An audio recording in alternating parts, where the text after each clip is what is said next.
Good morning and welcome to Travels with Monkey Boy.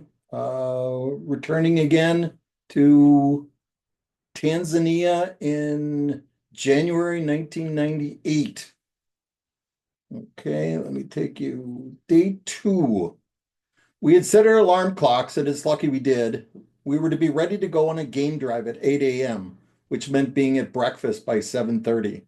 You want to go on a game drive as early as possible because that's when the animals are out. Though we all had 10 hours of sleep and there was no jet lag involved, Tanzania and Jeddah are in the same time zone.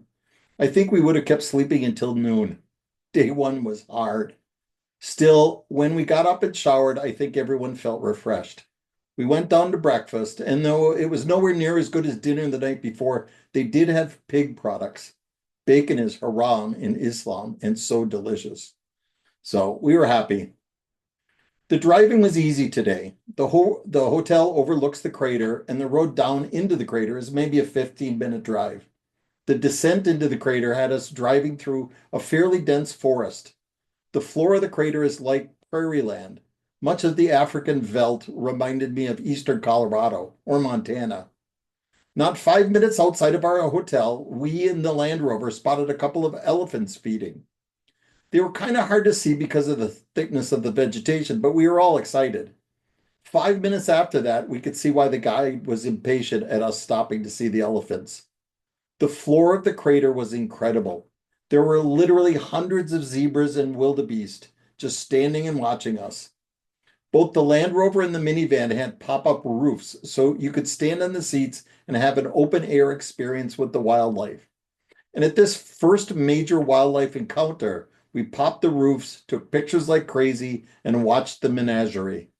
Thompson gazelles, greater gazelles, hartebeests, Cape buffalo, and the ubiquitous zebra and wildebeest. Paul, our guide, told us that actually the numbers were down. Typically, this time of the year, many of the herd animals migrate from the Serengeti to the crater because the crater has more reliable water supply. But as mentioned, no need this year. After about half an hour of watching this, we moved on.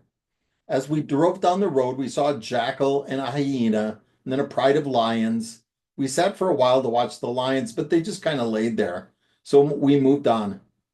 Our mission was to drive to the lake. Near the lake, they have something like 19 black rhinos. The black rhino is the one of the rarest animals in Africa, and it would be our only chance to see them. They had been hunted to extinction in Tanzania outside of the crater. Also at the lake, supposedly, were great flocks of flamingos, but our luck was bad. The crater was so wet from the rain in the last month, including last night, that the road to the lake was impassable. Apparently, two intrepid guides had driven their Land Rovers along the road the evening before and got stranded in the mud and had to spend the night trapped in their cars. The thought of being stuck in the mud overnight with six children inside the vehicles and lions outside the vehicles was just too much for us to contemplate. So we turned around and went back. By the time we got back to the Pride of Lions that we had passed before, they had decided their grassy resting area was not comfortable enough, and they had decided to rest up against another company's Land Rover. The guides thought it was great fun, though I must admit I was a little nervous.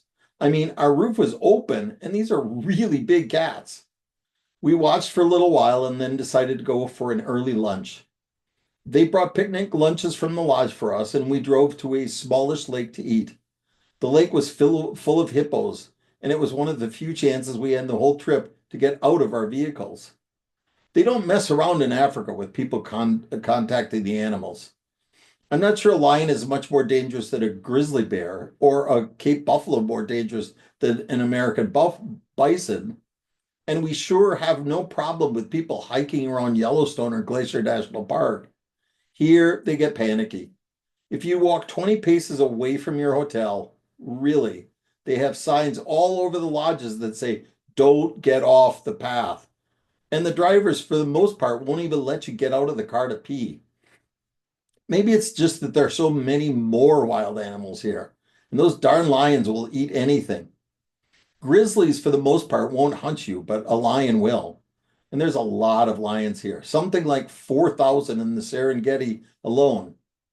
Anyway, sitting under a big tree that has something like 20 hawks in it, overlooking a pond with a half a dozen hippos, soaking in the sun and drinking a couple of cold beers, sure beat the hell out of anything I've done in Jeddah the last 2 years. After lunch, the boys went wandering around the lake pond hunting for turtle. It was on their list and they wanted to find one. We were talking and watching them when I noticed that maybe 150 yards beyond them, they were maybe 50 yards away from us. Two or three hyenas were kind of walking in their direction. I'm not sure that there was anything to worry about. I'm not sure there wasn't either, but to be safe, we had them come back closer. Then we were off again, spotting some cranes here and more elephants there. But what we found most interesting was the huge black rain clouds that were hanging over the crater. By this point, there were no more than four other vehicles in the crater with us, and most seemed to be heading back. Not us. Our guides wanted to go back and look at the lions again. About the time we reached the lion area, the skies opened up and dumped on us, which isn't such a big deal normally, but what with our roofs open and we got a little wet. At this point, we told the guides enough is enough. We couldn't get anywhere in the crater because of the rain and the mud. We'd seen all the animals that we were going to see here, and we wanted to go back to the hotel for a nap.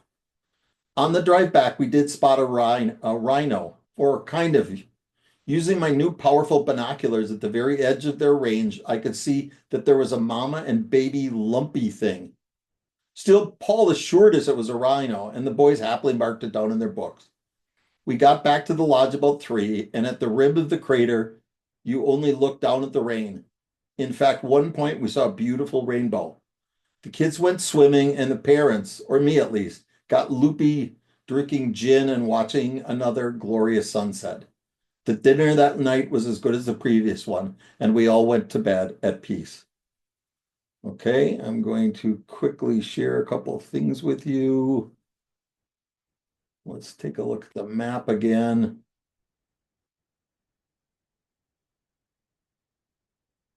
Here's Africa. Remember, we were in Jeddah, which is right here in the Red Sea. And we had traveled to Kenya to the airport, drove to Arusha. I think today you fly right into Arusha. The airport has gotten much better. And there's the Ngorongoro crater.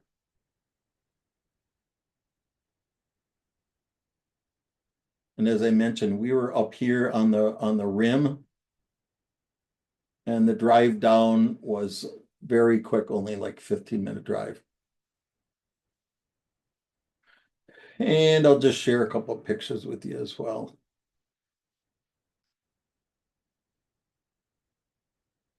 One thing that Africa doesn't get credit for is the number of beautiful birds that they have.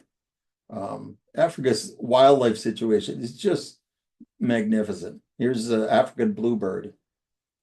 We were having lunch and this pretty little yellow fellow came right into the car with us. They're the boys out hunting for their turtle as the hyenas were hunting for them. There's Thompson gazelle, I think. These are the same whooping cranes as they have in Wisconsin. You just don't see them much in Wisconsin. There's only a dozen or something like that. Only a few spots in the world have these beautiful birds. There I am looking for the rhinos with my fancy new binoculars. There's the lions just kind of hanging out, Mr. Hyena. There's the pop-up roof of our Range Rover. Look at the animals all as far as you could see. And there's Jill and Joe in the rainstorm with the roof up. Here's the beautiful Pride Rock that you see in Lion King. Really picturesque everywhere we went. And again, in Lion King, they're laying on the beautiful rocks.